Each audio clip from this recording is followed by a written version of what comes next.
there were some impressive performances by Euro-C teams in this weekend's Champions Cup. My name's Mark. Let's talk rugby.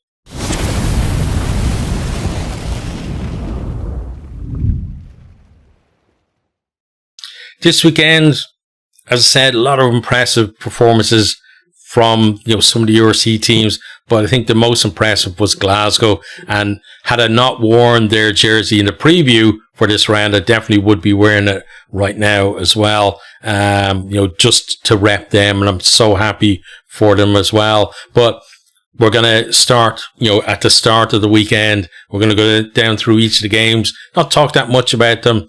Some of them will just mention the score really, and then have a look at the pools. So some will do a little bit more, others not so. So start with the Friday game, Leicester Tigers 15, Leinster Rugby 23. So in this one, we had, Leinster dominating in terms of territory possession, but, inaccuracies really, costing them and not being able to finish chances that they make. And then, plenty of errors, and one of those errors leads to a breakaway try for Leicester. Then Leicester create a try themselves as well. And there's only 2 penalties from Harry Byrne in reply as we go in at half time, 15-6. Then second half, Leinster, trusting their process and just getting a little bit more accuracy. Some improvements as well in the set piece. Still not there in terms of, a top level set piece. And they're at the point, where you feel like they need to get some momentum from somewhere. And then they win a scrum against the head. A ball pops out of the side. Gibson Park picks it up. Fades one defender. Fends another one and over to score. And then a brilliant conversion right wide from Harry Byrne as well. Then we get to 60 minutes, 20 minutes to go. Leinster have to come from behind to win.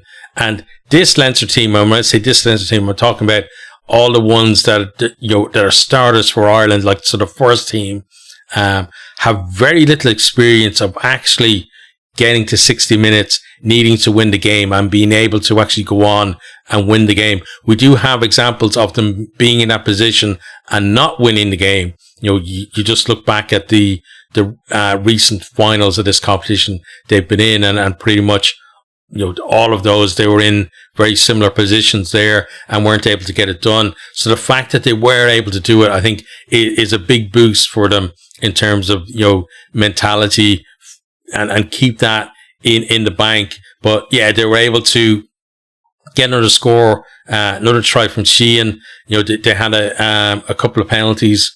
A penalty from Harry Byrne as well, and that helped them to not only win the game, but they managed, because they won by 8 points, deny Leicester a losing bonus point.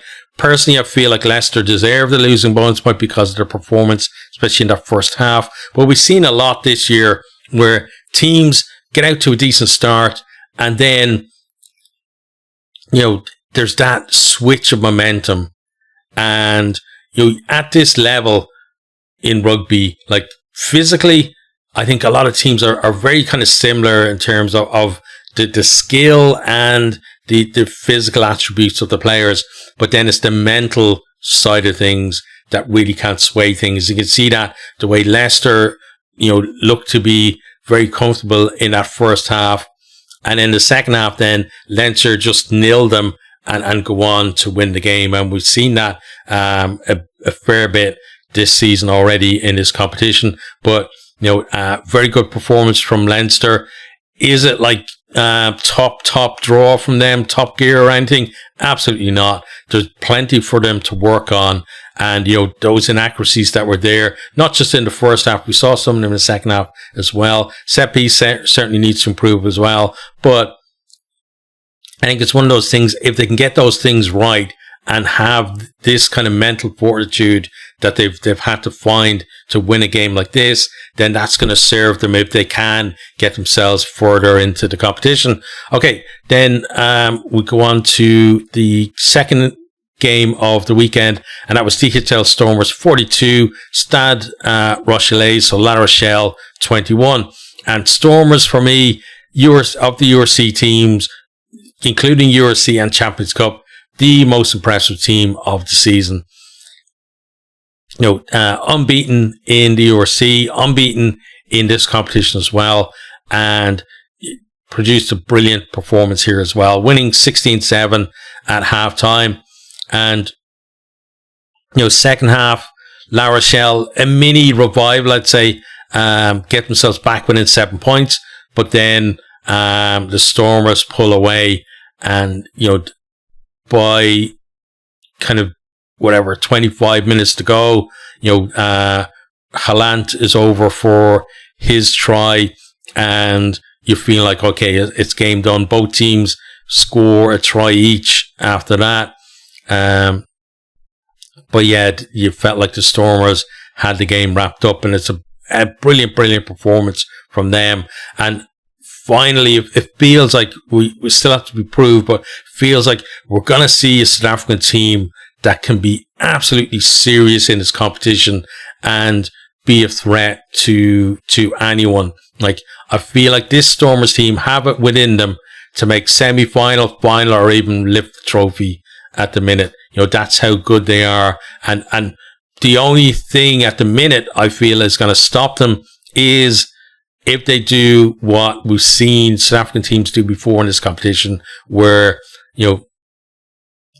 they're not allowed to have a home, well, it's a home quarter final, I think. And then they decide, okay, well, we're going to focus on the URC, we're going to send a weakened side up, and then they fall out of the competition. If they take this competition seriously, home or away, and they're in the quarter final, and they have their best team out in this kind of form, it feels like they can turn over almost anybody.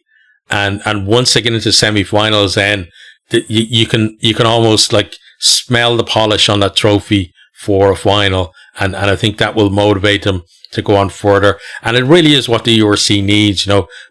We need more URC teams being properly competitive in this competition. So it's great to see this year. Stormers 42, La Rochelle 21 was the final score.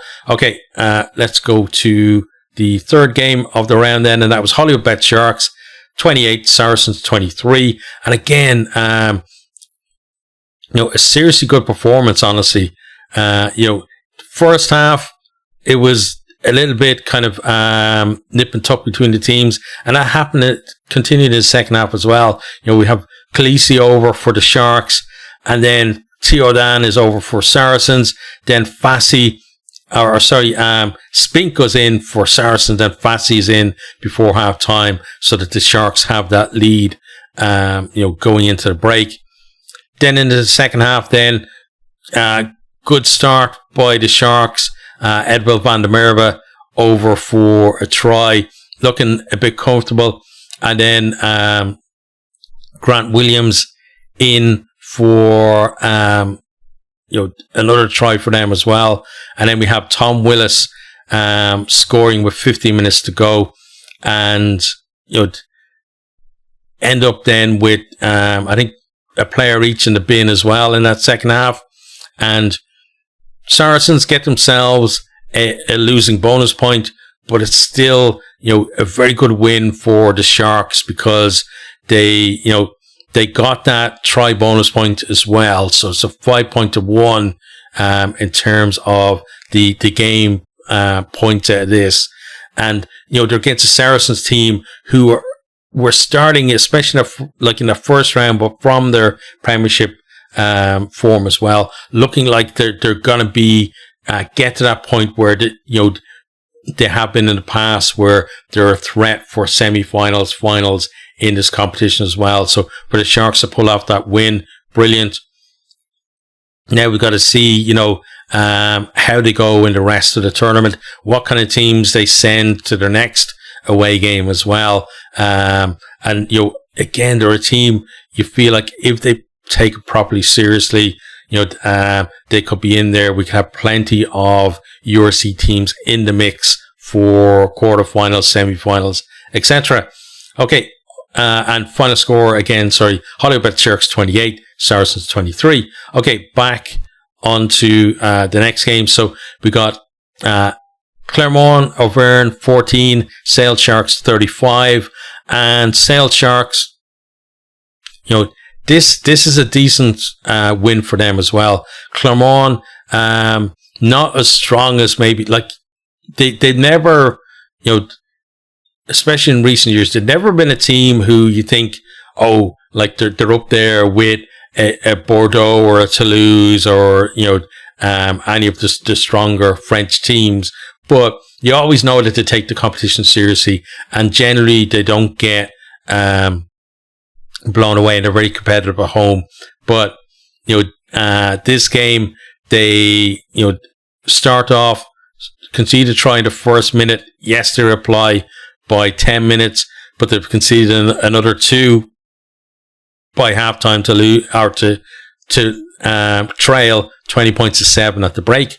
In the second half, then a little bit of a mini revival from them as Zamora gets over for a try for them. But then Sharks, another 2 tries in the last kind of 10 or so minutes, just pull the tie away from them. And yeah, Sharks, very good. They lost in the first round to Glasgow, and they've kind of evened that out now by going away from home and getting a bonus point win. So they're still definitely in the mix. A lot of teams still in the mix because of the, of the results this weekend as well. There, very few of the pools where we're starting to see clear leaders emerging. Next game then, defending champions Bordeaux Begles 50, Scarlets 21, and first half 31-14 at halftime. And Scarlets, I talked about before, where they can produce some brilliant tries and some great rugby, but it's having that dog to stay in the fight. And yes, Bordeaux are a scary proposition. We've seen them, hammer teams before, and URC teams before, the likes of Ulster, etc. But you still feel to compete at this level, Scarlets need to have that dog that they had last year, and we haven't seen it in the URC, and haven't really seen it in this competition either, unfortunately, from them.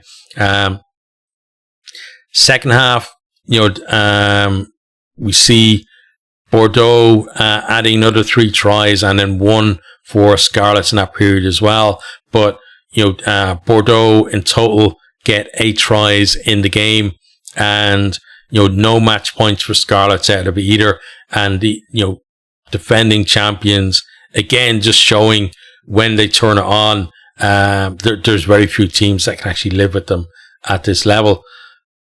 Final score again, Bordeaux 50, Scarlets 21. Okay. On to the next game then, and we have Munster Rugby 31, Gloucester Rugby 3. And, Munster really needed this win down in Parc y Cuivre. And, it was a decent win. Maybe not the most experienced Gloucester side that they had to get it against, but you can only beat who you're up against. First half was tight as well. It was 7-3 at half time. But then that second half, then we had Mike Haley, Ruan Quinn, who I think is a brilliant young player. And I'd love to see him kind of, get more and more involvements. Tom Farrell and then Tyg Byrne over as well. So, 5 tries for Munster in that, guessing the bonus point win, and no match points for Gloucester. 31-3 to Munster, the final score. Right, on to the next one. And after the Munster game, we had, for me, game of the weekend and the performance of the tournament so far this season. Glasgow Warriors 28, Toulouse 21. And, again, another game with 2 halves in this one. We have Dupont making his first start for Toulouse this season. scores a try after 6 minutes.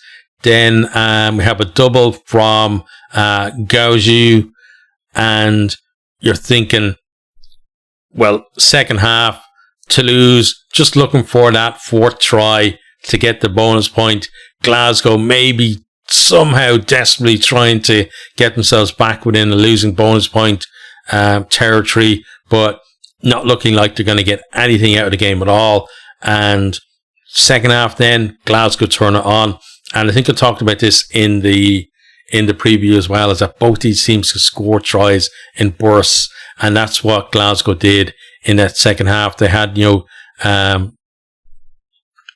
first set of like 2 tries in, an 8-minute period, and then another 2 tries in a 5-minute period. So Joss Mackay and Gregor Brown going over in the third quarter, and then in the final quarter, then you had Tupolatu and Hiddleston going over for them as well, and Adam Hastings nailing the conversions, and end up Glasgow get the win, but not just the win, the bonus point win as well. They got the 4 tries, and what a comeback from them as well. And it was something that I referred to previously, is that Glasgow at URC level, they had that kind of mental block, and then they made that breakthrough. They got that, lifted that trophy then in South Africa, and that brought them to another level. And I'm hoping now, having done this, that they've now broken another kind of glass ceiling and taking a step up to another level. Hopefully this is not going to be a flash in the pan for them, because you saw them, starting to look more impressive in the Champions Cup, last year, and then in the knockout stages, then didn't produce.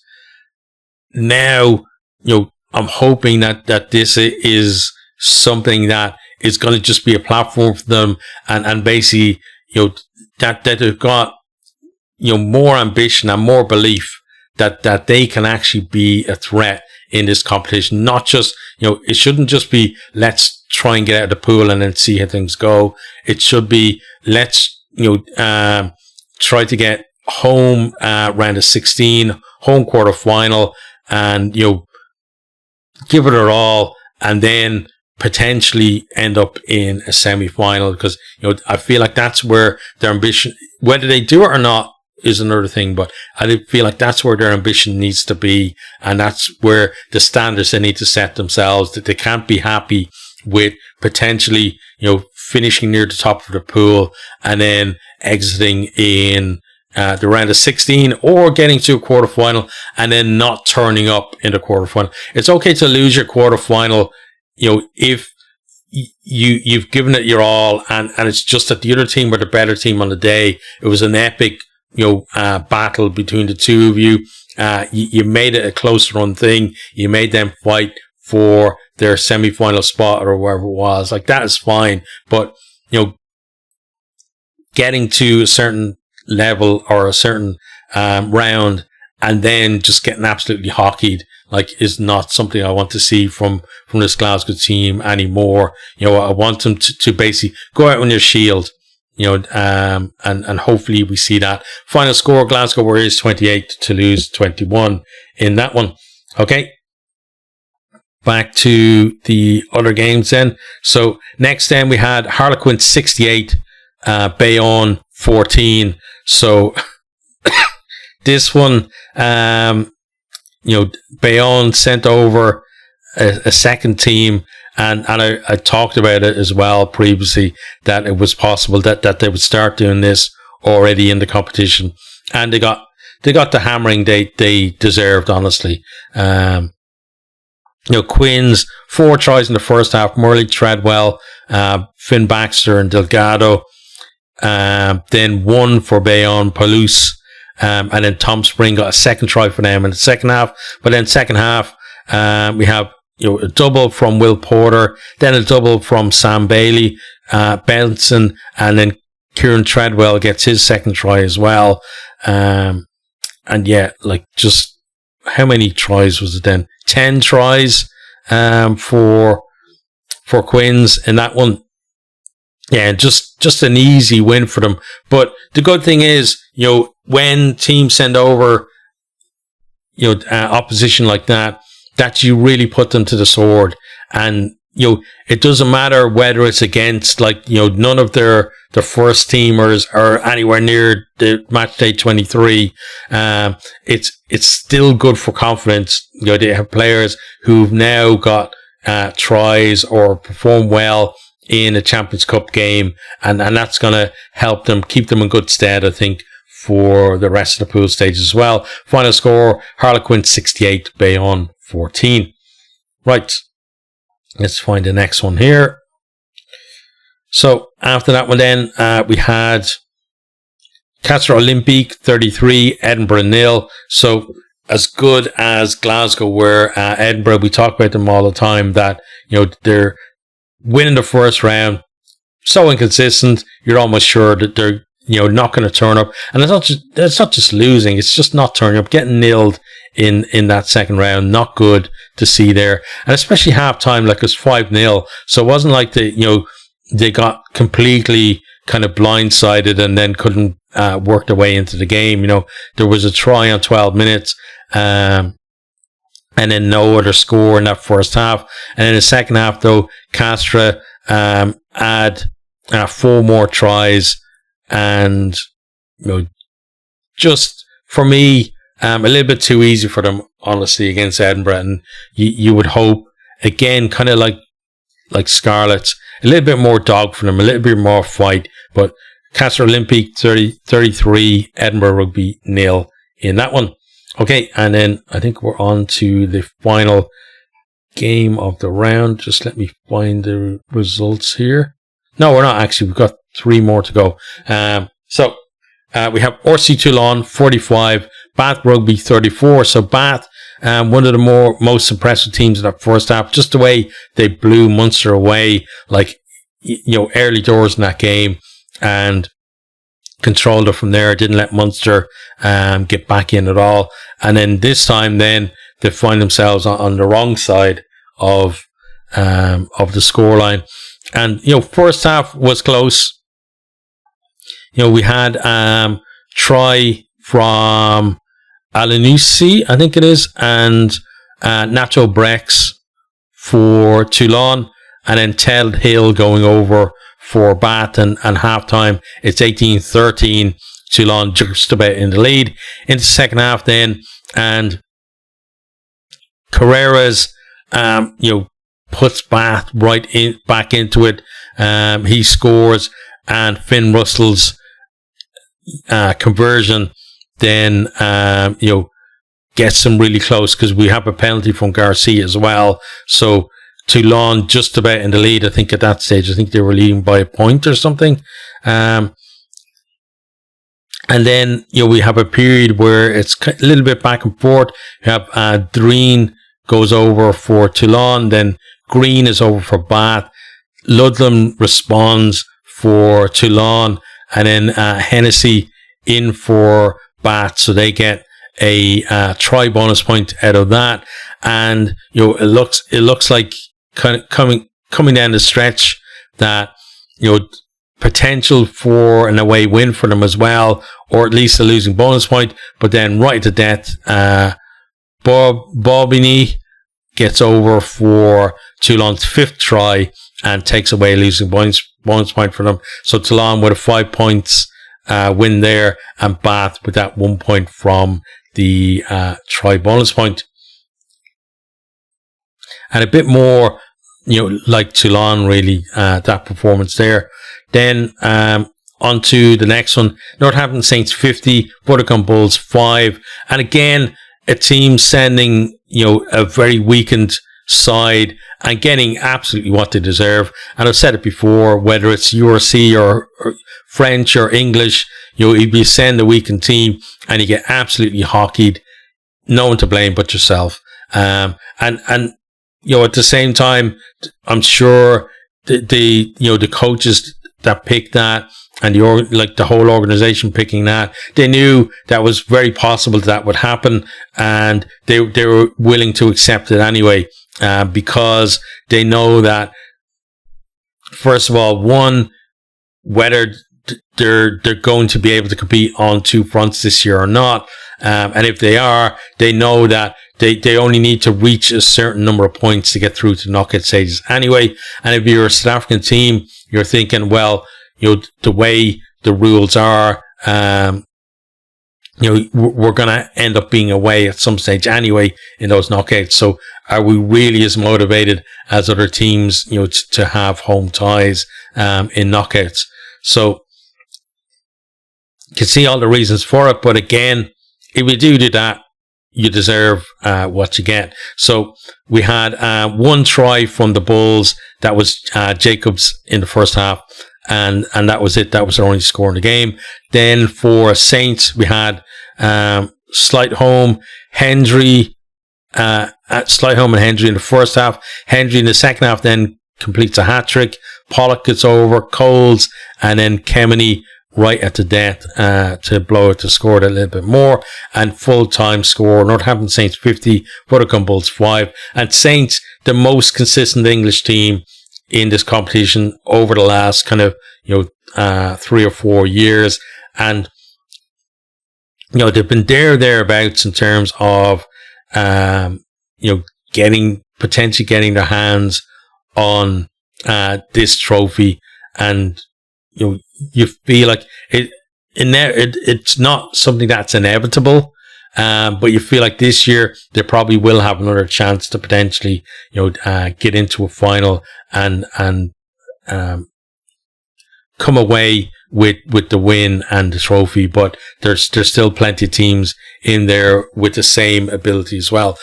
The final game then is Bristol Bears 61, POW 12. So probably you think about the teams in the competition this year, probably along with Scarlets, I would say, two of the most unfancied sides in terms of potential for winning the competition, facing it off against each other. Although Bristol so far acquitting themselves pretty well, but 33-0 at halftime to Bristol.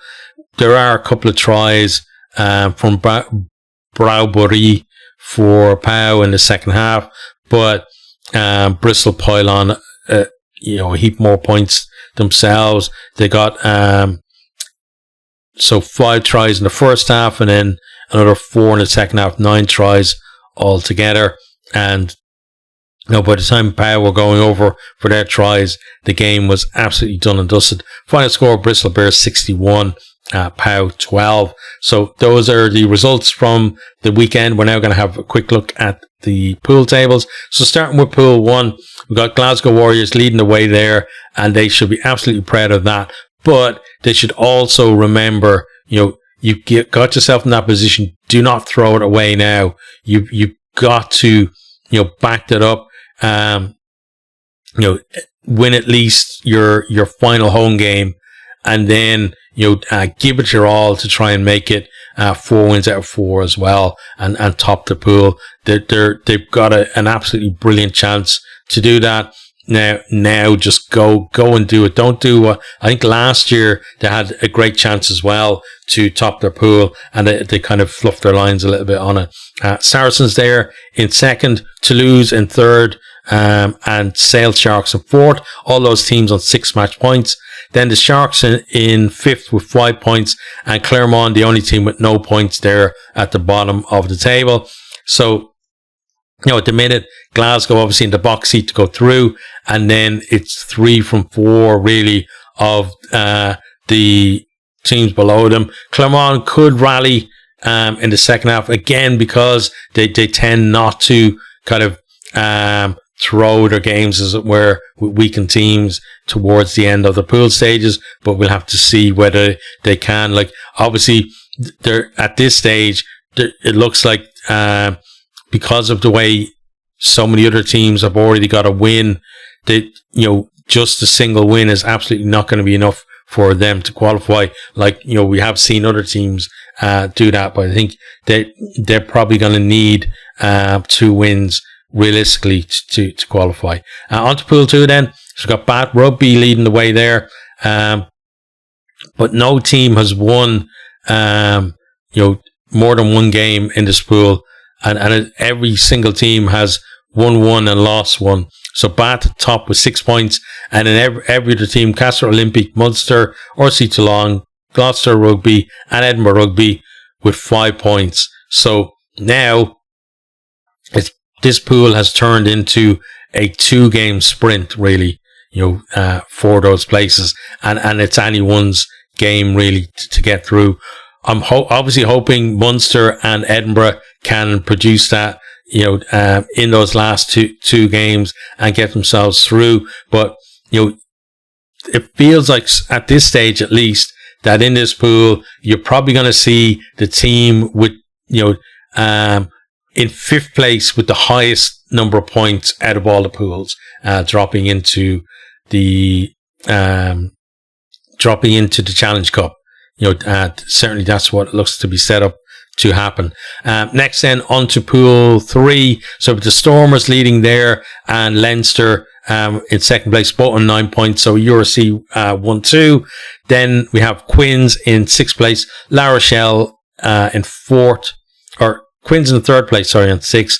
La Rochelle 4th with 5 points, and Leicester Tiger and Bayonne at the bottom, 0 points each. Again, I think, Leicester probably deserved at least a losing point at that game with Leinster, but it wasn't to be. And then on to the final pool, Northampton Saints, very impressive, 10 points, and Bordeaux Begles, 10 points as well there. And, you've got Bristol Bears, again, feels like, they're not that fancy to side. And, looking at the pool, it feels like, you had potentially 3 big names in the pool, and then one of the others, so that would be Bristol Bears, Scarlets, and Pau, would make it through. And it looks like Bristol Bears have said, well, that's going to be us. And then they're on 9 points. You got Scarlets on a point, the Bulls on a point, and again, the Bulls is really about, are you going to take the last 2 rounds seriously? If they do, I think they qualify. If they don't, then they're potentially they could drop down into the Challenge Cup. But if they're not going to take it seriously, you would expect that I'm not going to say engineer it, but they would prefer to finish bottom of the pool and not have another game in Europe really for the season.